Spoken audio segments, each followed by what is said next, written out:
जय जोहार संगवारियों, स्वागत है आप मन के आज की मोर मिनी ब्लॉग में। तो संगवारियों मैं आगे भागवत सुनने जो कि हमारे मोहल्ला में ही हमारे पड़ोसी घर करवा थे। तो संगवारियों आज के भागवत में भगवान श्री कृष्ण और सुदामा जी के मित्रता वाला कहानी बताते, जेमें जब सुदामा जी है जब आते ना भगवान श्री कृष्ण के द्वार में पहली बार जाते रहते ना वो वाला ला। तो देख सकते हो आप मन है एकर खड़े सिपाही और ये हरे संगवारी हो सुदामा।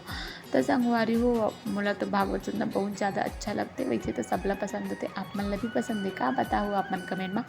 और संगवारी हो एती बार देख सकते हो आप मन एक छन लेखा इतना ज़्यादा क्यूट रही सब इतना ज़्यादा मस्ती खोर संगवारी हो का बताओ मैं आप मन ला। तो ये है ना कि ना मोला इतना ज़्यादा परेशान कर दे रही संगवारी हो, एकदम इरिटेट हो गई ना मन, लेकिन इतना ज़्यादा क्यूट कि ना समझ में नहीं आता इसका लग गया संगवारी हो यहाँ। और संगवारी हो एती बार ही एकदम ज़्यादा क्यूट हनुमान भगवान, इतना क्यूट रहते हनुमान भगवान।